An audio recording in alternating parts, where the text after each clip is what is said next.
listen. Politics in the page number 43, Municipal Corporation. As in the case of smaller towns, large cities are also divided into wards to elect members to local self-governing body. Here too, the number of seats depends upon the size of the population. All adult citizens can vote, and if anyone above the age of 21 contests the election. നമ്മൾ നേരത്തെ പറഞ്ഞ പോലെ തന്നെയാണ് പറഞ്ഞാണ് municipal കോർപ്പറേഷനിലും ഇതുപോലെ election നടത്താണ്. അപ്പൊ election നടത്തി കഴിഞ്ഞാല് എന്ത് വേണം? Those who have completed 18 years old, that person must have the right to vote. Then anybody have completed 21 years old, that person can contest the election. Clear? 18 വയസ്സ് പൂർത്തിയായി കഴിഞ്ഞാൽ വോട്ട് ചെയ്യാനും 21 വയസ്സ് പൂർത്തിയായി കഴിഞ്ഞാൽ അതിലേക്ക് മത്സരിക്കാനുള്ള പ്രായമായി. Then composition, it has elected members. These elect a head who is known as Mahapaur or mayor. A deputy mayor is also elected to take charge in the absence of the mayor. The members also elect some experienced and respectable people of the city to the corporation. They are known as aldermen. Some seats are reserved for members belonging to scheduled caste and scheduled tribes. 1/3 of the total seats are reserved for women. നമ്മൾ നേരത്തെ കഴിഞ്ഞ ക്ലാസ്സിലും പറഞ്ഞാണ് എന്താ നഗർ പഞ്ചായത്തിലായാലും മുനിസിപ്പാലിറ്റിയിലായാലും SC/STക്ക് കുറച്ച് seat മാറ്റി വെക്കണം അല്ലെ. അതുപോലെ 1/3 of the total seats reserved for women. മൊത്തത്തിലുള്ളതിന്റെ 1/3 സീറ്റ് ആർക്ക് വേണ്ടി മാറ്റി വെക്കണം? സ്ത്രീകൾക്ക് വേണ്ടി മാറ്റി വെക്കണം. അതുപോലെ തന്നെ ഇവിടത്തേക്ക് ഈ മുനിസിപ്പൽ കോർപ്പറേഷനിലേക്ക് നമ്മൾ ഒരു ഹെഡിനെ സെലക്ട് ചെയ്യുന്നുണ്ട്. മുനിസിപ്പൽ കോർപ്പറേഷനിലേക്ക് സെലക്ട് ചെയ്യുന്ന ഹെഡ് ആണ് ഇത്. അയാളുടെ പേരാണ് എന്ത്? മേയർ ആയിട്ടാണ് സെലക്ട് ചെയ്യുക. മേയർ എന്നാണ് ഹെഡിനെ പറയാം. അതിന് മറ്റൊരു പേര് മഹാപൗർ or mayor. A member can choose as a head in municipal corporation. That head is known as mayor or Mahapaur. Then another one person is also elected. That is the deputy mayor. Deputy mayor is also elected. എന്തിനു വേണ്ടിയാ deputy മേയറെ elect ചെയ്യാ? എന്തിനു വേണ്ടിയാ? To take the charge in the absence of mayor. മേയറിന് എന്തെങ്കിലും ഒരു absence, മേയറിന് എന്തെങ്കിലും ഒരു ദിവസം വരാൻ പറ്റിയില്ലെങ്കിൽ ആ ദിവസത്തെ ചാർജ് ഏറ്റെടുക്കുന്നതിന് വേണ്ടി ഒരു ഡെപ്യൂട്ടി മേയറെ കൂടി സെലക്ട് ചെയ്യും. നമ്മൾ പറഞ്ഞത് ഇത്രയാണ്. മുനിസിപ്പൽ കോർപ്പറേഷനിലെ ഇലക്ഷൻ വഴിയാണ് തെരഞ്ഞെടുക്കുക. 18 വയസ്സ് പൂർത്തിയായ ഒരാൾക്ക് ഇലക്ഷനിൽ വോട്ട് ചെയ്യാനും 21 വയസ്സ് പൂർത്തിയായ ഒരാൾക്ക് കോണ്ടസ്റ്റിൽ മത്സരിക്കാനുള്ള ഒരു ചോയ്സ് ഉണ്ട്. അതില് മുനിസിപ്പൽ കോർപ്പറേഷനിലേക്ക് വാർഡ്സിന് ഒരുപാട് വാർഡ്സ് ഉണ്ട്. വാർഡിലേക്ക് മെമ്പർമാരെ സെലക്ട് ചെയ്യും. അതുകൂടാതെ ഒരു ഹെഡിനെ സെലക്ട് ചെയ്യും. ആ ഹെഡിനെ പറയുന്ന പേര് മേയർ എന്നാണ്. മേയർ അല്ലെങ്കിൽ മഹാപൗർ ആണ്. പിന്നെ നമ്മൾ എന്താ പറഞ്ഞേ? 1/3 of the total seats reserved for women. Then some seats reserved for scheduled caste and scheduled tribe. Then ഇനി അതിൽ വേണ്ടത് പിന്നെ നെക്സ്റ്റ് പാരഗ്രാഫ് നോക്ക്. ഇതൊക്കെ നേരത്തെ പറഞ്ഞ പോലെ തന്നെ members of the legislative assembly അല്ല, ലോകസഭയിലും രാജ്യസഭയിലും ഒക്കെയുള്ള മെമ്പർമാര് അതിലുണ്ടാവും. നമ്മൾ പറഞ്ഞ കാര്യം അതൊന്നും വേണ്ട. ഇനി അടുത്തത് നോക്ക്. ഇതിന് വേണ്ടത് സോഴ്സ് ഓഫ് ഇൻകം. നെക്സ്റ്റ് നിങ്ങൾ സോഴ്സ് ഓഫ് ഇൻകം നോക്കിയാട്ടെ, പേജ് നമ്പർ 45. ബാക്കിയുള്ള കാര്യങ്ങൾ നമ്മൾ മൊത്തം കഴിഞ്ഞ ക്ലാസ്സിൽ പറഞ്ഞതാണ്. ആ പറഞ്ഞത് തന്നെയാണ് ഇപ്പോഴേക്കും വേണ്ടുള്ളത്. അത് നിങ്ങളൊന്ന് വായിച്ചു നോക്കുക. ഇനി സോഴ്സ് ഓഫ് ഇൻകം, ഇതിന്റെയൊക്കെയുള്ള ഇൻകം, വരുമാനം എങ്ങനെ വരും? ഞാൻ ചുരുക്കി പറഞ്ഞുതരാം. എങ്ങനെ വരിക? നമുക്കറിയാം പഞ്ചായത്തിലേക്ക് വരുമാനം എങ്ങനെയാ വരിക? പഞ്ചായത്തിന് റോഡ് മെയിൻ്റെനൻസോ അങ്ങനെയുള്ള കാര്യങ്ങളൊക്കെ നടത്തണമെങ്കിൽ പഞ്ചായത്തിലേക്ക് എങ്ങനെയാ ഫണ്ട് വരിക? ഞാൻ പറഞ്ഞല്ലേ അത് എങ്ങനെയാ വരിക? ജുവാന എങ്ങനെയാ ജുവാന?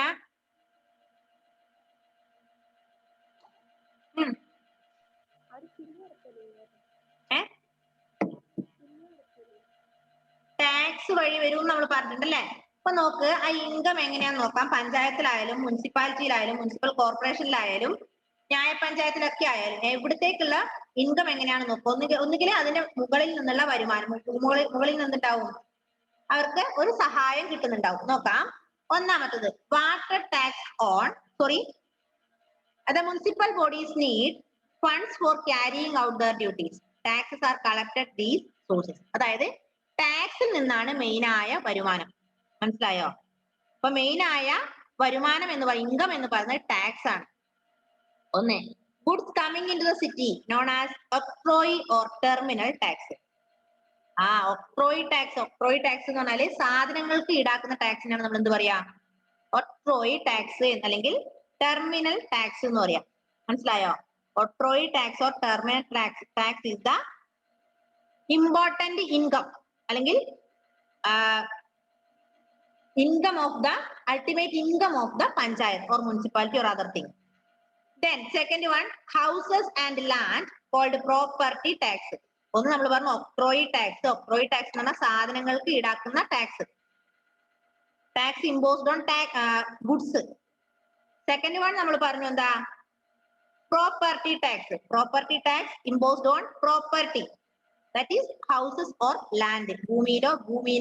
ഭൂമിക്ക് വേണ്ടിയോ വീടിന് വേണ്ടിയോ ഈടാക്കുന്ന ടാക്സിനാണ് എന്ത് പറയാ? പ്രോപ്പർട്ടി ടാക്സ് എന്ന് പറയാം. മൂന്നാമത്തത് tax on public lighting and hygiene facilities. അതായത് പബ്ലിക് ലൈറ്റിങ്ങിന് വേണ്ടി ഉപയോഗിക്കുന്ന ഇമ്പോസ് ചെയ്യുന്ന ടാക്സ്. ദെൻ നാലാമത്തത് water tax on the amount of water use. നാലാമത്തെ ടാക്സ് ആയത് വാട്ടർ ടാക്സ്. നമ്മൾ എത്രമാത്രം വെള്ളം ഉപയോഗിച്ചോ ആ വെള്ളത്തിന് വേണ്ടി അതിന് നമ്മൾ ഇമ്പോസ് ചെയ്യുന്ന ടാക്സ്. അഞ്ചാമത്തത് vehicle tax on motorised vehicle. വാഹനങ്ങളുടെ നികുതി. പിന്നെ toll tax for the use of roads and bridges. പാലങ്ങൾക്കും അതുപോലെ റോഡിനൊക്കെ വേണ്ടി നമ്മൾ ഇമ്പോസ് ചെയ്യുന്ന ടാക്സ്. നമുക്കറിയാം പുതിയ പുതിയ പാലമൊക്കെ വന്നിട്ടുണ്ട്, അവിടെ പൈസ വാങ്ങിക്കാൻ ആൾ നിൽക്കുന്ന കണ്ടിട്ടില്ലേ? നിങ്ങൾ കണ്ടിട്ടില്ലേ?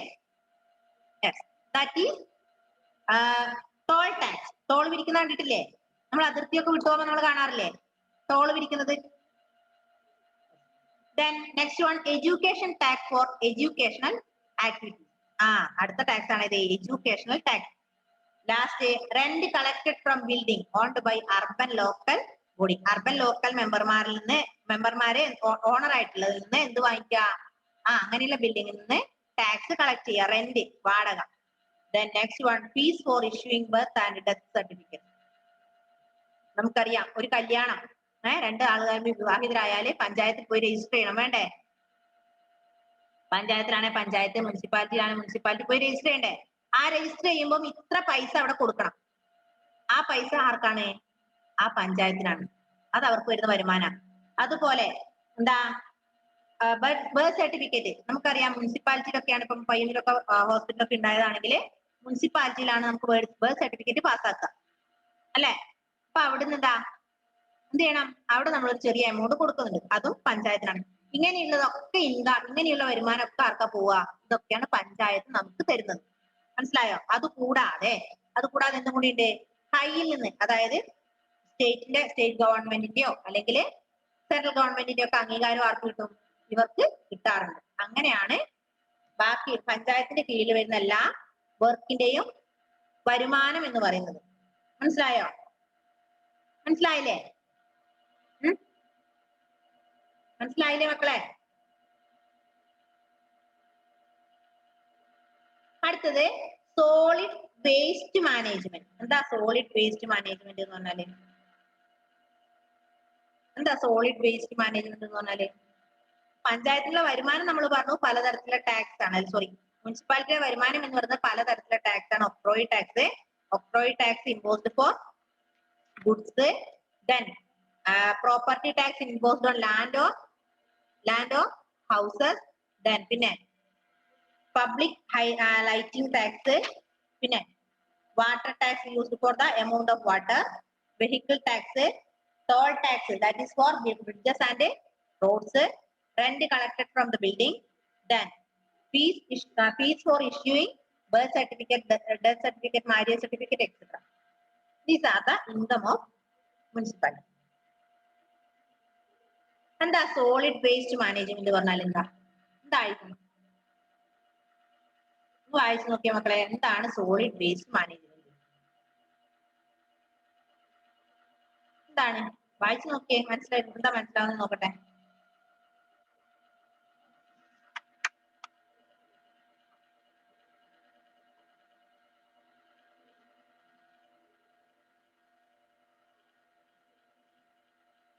എന്താണ് സോളിഡ് വേസ്റ്റ് മാനേജ്മെന്റ്?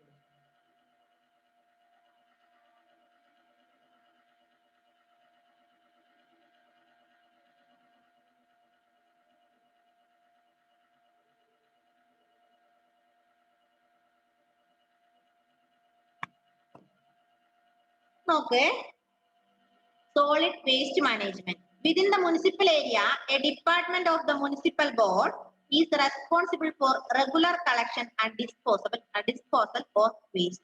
നമുക്കറിയാം മുനിസിപ്പാലിറ്റി പയ്യന്നൂരൊക്കെ രാവിലെ പോയി കഴിഞ്ഞാൽ അവിടെ എന്താ അറിയോ, കറക്റ്റ് ആയിട്ട് എന്ത് ചെയ്യും, ക്ലീനിങ് നടക്കും. കണ്ടിട്ടുണ്ട് നിങ്ങള്? രാവിലെ നമ്മൾ റെയിൽവേ സ്റ്റേഷനിലൊക്കെ പോവുകയാണെങ്കിൽ രാവിലെ ട്രെയിൻ കയറാനൊക്കെ പയ്യന്നൂർ എത്തിക്കഴിഞ്ഞാൽ നമുക്ക് കാണാൻ പറ്റും രാവിലെ 2-3 സ്ത്രീകൾ അവിടെ എപ്പോഴും വേസ്റ്റ്, സ്ത്രീകൾ മാത്രമല്ല പുരുഷന്മാരും മുനിസിപ്പാലിറ്റി ക്ലീൻ ആക്കുന്നുണ്ടാവും. കണ്ടവരാരെങ്കിലും ഉണ്ടോ? അവർ രാവിലെയാണ് അവരുടെ ക്ലീനിങ് പ്രോഗ്രാം നടക്കുക. അതിരാവിലെ അവർ പോയി എല്ലാവരും ടൗണിലേക്ക് എത്തുന്നതിന് മുമ്പ് തന്നെ അവരുടെ ക്ലീനിങ് നടത്തിയിട്ടുണ്ടാവും. റോഡിന്റെ സൈഡും എല്ലാം അടിച്ചു വാരും. അവിടെ കളഞ്ഞ പ്ലാസ്റ്റിക്, കുപ്പി കാര്യങ്ങളൊക്കെ അവർ കൊണ്ടുപോയി മുനിസിപ്പാലിറ്റി കൊണ്ട് തട്ടും. അവിടെ നിന്നാണ് അവരത് എന്താ ചെയ്യേ, അവിടെ കൊണ്ടുപോയിട്ടാണ് ബാക്കിയുള്ള കാര്യങ്ങൾ നടത്തുക. അപ്പൊ നോക്ക്, in ഇന്ത്യയില് all the municipal corporations have adopted the practice of land filling of low-lying areas to dispose of solid waste. The waste is dumped on land, depression, ditches, soft ponds, or on the outskirts of the city and unscientific manner. The above practice of disposal leads to air and water pollution, cold smell, and serious health problems. Some cleanliness tips: do not throw garbage carelessly. Always use dustbins that have lids. Ensure that garbage is taken away regularly. Throw garbage only in iron bin trolleys or dustbins provided. ഇപ്പൊ നമുക്കറിയാം നമ്മുടെ പഞ്ചായത്തിലൊക്കെ എന്ത് ചെയ്യുന്നുണ്ട്, plastic എടുക്കാൻ വരുന്നുണ്ട്, ഇല്ലേ? എല്ലാവരുടെ വീട് വഴി എന്ത് വരുന്നുണ്ട്, പ്ലാസ്റ്റിക് എടുക്കാൻ ആൾക്കാർ വരുന്നുണ്ട്. ഉണ്ടോ? ഉണ്ട്. അവര് പറയും പാലിൻ്റെതായാലും മീൻ കൊണ്ടുവന്നതായാലും ഒക്കെ എന്ത് ചെയ്യണം, കഴുകിയിട്ട് സൂക്ഷിക്കുക. കഴുകി സൂക്ഷിച്ച് അവർ നിങ്ങൾ ചാക്കിൽ കെട്ടിവെച്ച് അവരെല്ലാ മാസം ഇന്ന ദിവസം വരുമ്പോൾ നിങ്ങൾ ഒരു നിശ്ചിത എമൗണ്ട് കൊടുത്താൽ അവരത് കൊണ്ടുപോകും, അല്ലേ? ഇല്ലേ? ജസ്റ്റ് എന്താടാ? ഇന്നലെ വന്നായിരുന്നു. ക്യാഷ് വാങ്ങുന്നുണ്ടോ അതിന്? എത്ര? How many rupees? 60. നമ്മുടെ അങ്ങോട്ട് തട്ടുമല പാടിച്ചാൽ തട്ടുമല അങ്ങോട്ട് വന്നു കഴിഞ്ഞാൽ അവർ വാങ്ങുന്നത് 30 രൂപയാണ്. ഒരു മാസത്തിലൊന്ന് വരും എന്ന് പറയും. പക്ഷെ ഇപ്പൊ കുറെ ആയിട്ട് കൊറോണ ഒരു ഇത് കഴിഞ്ഞപ്പോൾ എനിക്ക് തോന്നുന്നു ഒരു ടൈം മറ്റോ വന്നിട്ടുള്ളൂ. വീട്ടിൽ 2 ചാക്ക് നിറച്ച് ഞാൻ കെട്ടി വെച്ചിട്ടുണ്ട്, ഇവരെ എടുക്കാൻ വന്നിട്ടില്ല. അപ്പൊ അവര് വരുമ്പോ 30 രൂപയാണ് വാങ്ങുന്ന, ഒരു ബില്ലും തരും. ആ 30 രൂപ എന്ന് പറഞ്ഞാൽ ആ ആൾക്കാർക്കുള്ള അവരുടെ സാലറിയിലേക്കാന്ന് തോന്നുന്നു, അങ്ങനെ എന്തോ ആണ്. അപ്പൊ ഇതിനാണ് നമ്മൾ എന്താ പറയാ, വേസ്റ്റ് മാനേജ്മെന്റ്. അപ്പൊ ഈ ഞാൻ പറഞ്ഞു മുനിസിപ്പൽ കോർപ്പറേഷനിലൊക്കെ രാവിലെ സ്ത്രീകൾ പോയി മുനിസിപ്പാലിറ്റി അല്ലെങ്കിൽ ആ ഒരു ഏരിയ ടൗൺ ഒക്കെ ക്ലീൻ ചെയ്യും. പണ്ടൊക്കെ നമ്മുടെ ചെറുപുഴയൊക്കെ ഉണ്ടായിട്ടുണ്ട്, ഇപ്പോഴുണ്ടോ? ഉണ്ടാവുമായിരിക്കും, ഇപ്പോഴും ഉണ്ടാവും. അപ്പൊ അതിന് നമ്മൾ ചെയ്യേണ്ട കാര്യങ്ങൾ ഇത്രയേ ഉള്ളൂ. ഈ പ്രോബ്ലം നമ്മളെന്താ പുഴയിലും അവിടെ ഇവിടെ ഒക്കെ കൊണ്ട് നമ്മൾ വേസ്റ്റ് തട്ടുന്നത് ഒഴിവാക്കാൻ വേണ്ടി നമ്മൾ ചെയ്യേണ്ട കാര്യങ്ങൾ ഇത്രയാണ്. എന്തേ? കെയർലെസ് ആയിട്ട് വേസ്റ്റ് വലിച്ചെറിയാതിരിക്കുക, അവിടെ ഇവിടെയൊന്നും വേസ്റ്റ് വലിച്ചെറിയാതിരിക്കുക. പിന്നെ അത് ഓരോന്ന് ഇടാൻ വേണ്ടിയുള്ള ഡസ്റ്റ്ബിൻ വീട്ടിൽ നിക്ഷേപിക്കുക, അല്ലെ? ഡസ്റ്റ്ബിനിലൂടെ മാത്രം ഡസ്റ്റ്ബിനിൽ നിക്ഷേപിക്കുക. പിന്നെയോ അനാവശ്യമായി നമ്മള് എന്താ പറയാ, കൂടും കാര്യങ്ങളൊന്നും അനാവശ്യ വേസ്റ്റ് ആയി വരുന്ന വേസ്റ്റ് ഒന്നും നമ്മൾ കൂടുതലും ഉപയോഗിക്കാതിരിക്കുക. അതായത് കൂടായാലും നമ്മൾ പോകുമ്പോൾ ഒരു ചെറിയൊരു ഷോപ്പർ കയ്യിൽ കരുതാണ്, കൂടിന്റെ ആവശ്യം കുറച്ചുകൂടെ, അല്ലെ? ഒരു തുണി ഷോപ്പറോ അല്ലെങ്കിൽ ഒന്നും കയ്യിൽ വെക്കാൻ നമുക്ക് അനാവശ്യമായ ആ കിട്ടുന്ന പ്ലാസ്റ്റിക് വെറുതെ വീട്ടിലേക്ക് കൊണ്ടുവരേണ്ട കാര്യമില്ല, അല്ലെ? നമ്മൾ പരമാവധി ഇതൊക്കെ റെഡ്യൂസ് ചെയ്യാം. മനസ്സിലായില്ലേ? അപ്പൊ എന്താണ് ന്യായ പഞ്ചായത്ത്, എന്താണ് മുനിസിപ്പാലിറ്റി, എന്താണ് മുനിസിപ്പൽ കോർപ്പറേഷൻ, ഇത്രയും നമ്മൾ പഠിച്ചു, അല്ലെ? Income of swords of income അതും പഠിച്ചു. വായിച്ചു നോക്കിയ പെട്ടെന്ന്.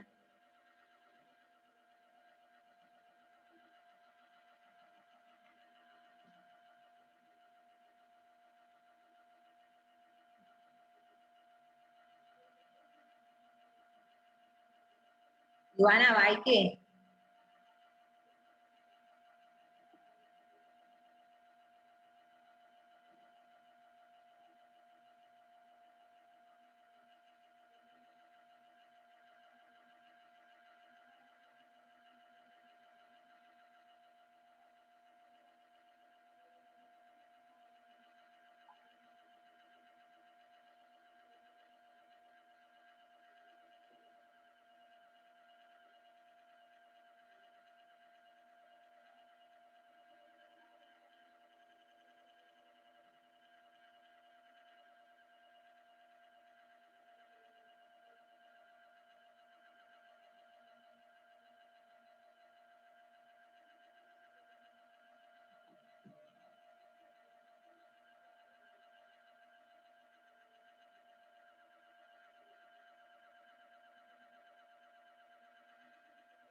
പെട്ടെന്ന്.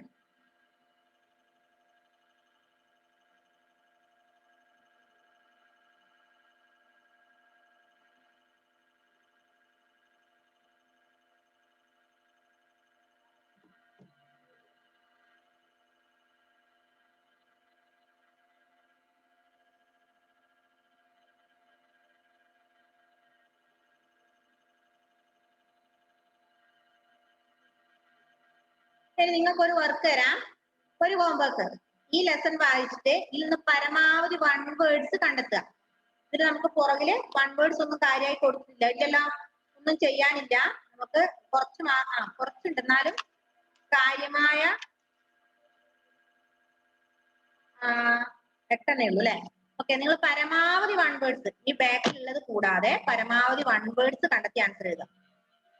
മനസ്സിലായില്ലേ? നമുക്ക് എക്സാമിന് ഇപ്പം എന്താ പറയാ, ഗൂഗിൾ ഫോം അല്ലേ വരുന്നത്. നമുക്ക് വലിയ ലോങ് ആൻസർ എഴുതിയാലും എക്സാമിനൊന്നും വരുന്നില്ല അല്ലെ. അപ്പൊ പരമാവധി 1 വേർഡ് ക്വസ്റ്റ്യൻസ് ആണ് വരുന്നത്. അതുകൊണ്ട് നിങ്ങൾ പരമാവധി ഇതിൽ നിന്ന് 1 വേർഡ് കണ്ടെത്തി എഴുതിയിട്ട് അതിന്റെ ആൻസറും കണ്ടുപിടിച്ച് മിസ്സിന് സെൻഡ് ചെയ്യാം.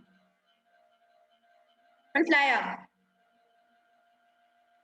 ഈ ലെസൺ കഴിഞ്ഞിട്ട് നോട്ട് എഴുതാൻ കണ്ടുപിടിച്ചോ അതിന്റെ ആൻസർ പറഞ്ഞോ, പുറകിലത്തെ ആൻസർ കണ്ടുപിടിച്ചേ. fill in the blanks answer കണ്ടുപിടിച്ചോ.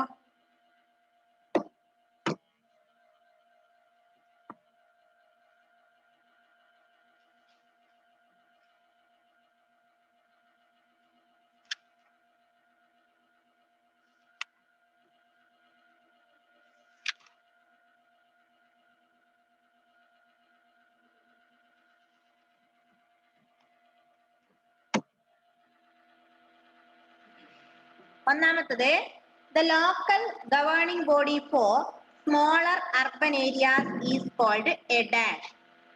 Local body for smaller urban areas. എന്താ പറയാ? Nagar panchayat, municipality, municipal corporation, local government.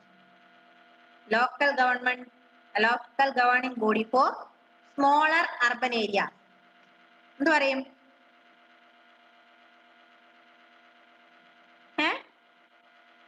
Municipality. എന്താ പറയാ? മുനിസിപ്പാലിറ്റി.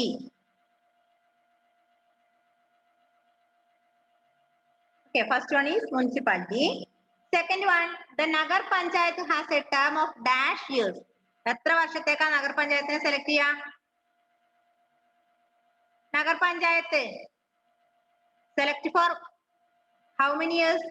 Term of 5 years. 5 വർഷത്തേക്കല്ലേ മക്കളെ? പറഞ്ഞാൽ എത്ര പ്രാവശ്യം അതൊക്കെ പറഞ്ഞ? Term of 5 years. Then under a municipality, the city is divided into dash. Municipality city എങ്ങനെ ഡിവൈഡ് ചെയ്തിട്ടുണ്ട്? എന്തായി ഡിവൈഡ് ചെയ്തിട്ടുണ്ട്? Wards. എന്തായി ഡിവൈഡ് ചെയ്തേ? Under a municipality, the city is divided into wards. Ward ആയി ഡിവൈഡ് ചെയ്തിട്ടുണ്ട്.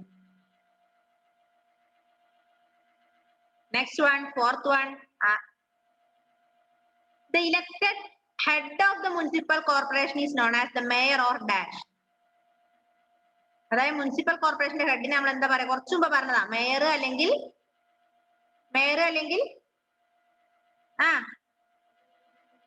മഹാപൗർ അല്ലേ?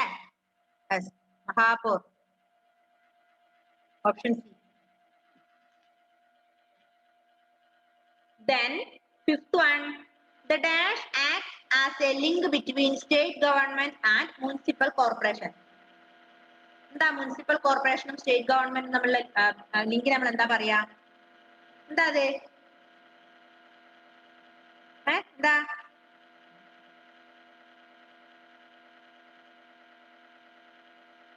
അതായത് ആരാണ് സ്റ്റേറ്റ് ഗവൺമെന്റിന്റെയും മുനിസിപ്പൽ കോർപ്പറേഷന്റെയും ആയി അങ്ങനെയുള്ള ലിങ്കായി പ്രവർത്തിക്കുന്ന ആരാ? Municipal commissioner. ആരാ? Municipal commissioner act as a link between state government and municipal corporation. Correct answer, municipal commissioner. Then next one, financial position of urban local bodies is reviewed by the state. Financial position of urban local bodies is reviewed by the state dash government ആണോ, legislature ആണോ, inspectors ആണോ, finance commission ആണോ,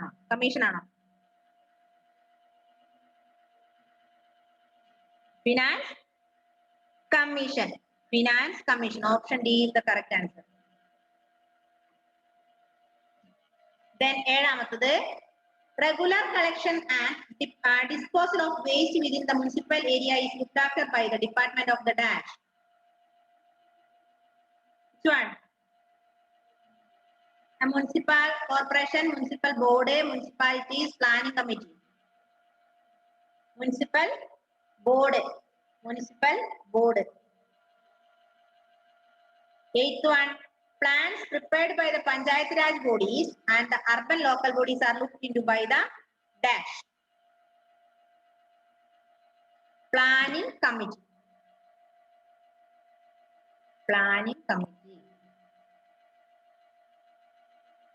ഇപ്പൊ നിങ്ങളുടെ homework ഇത്രയാണ്. Match the following, fill in the blanks. നിങ്ങൾ തന്നെ ചെയ്യാ. അത് കൂടാതെ ടെക്സ്റ്റ് 2-3 പ്രാവശ്യം വായിച്ചിട്ട് അതിന് പരമാവധി 1 വേർഡ്സ് കണ്ടെത്തുക. ഓക്കെ, മനസ്സിലായോ? Bye bye, see you. മറക്കരുത്, ഹോംവർക്ക് കാര്യം മറക്കല്ലേ.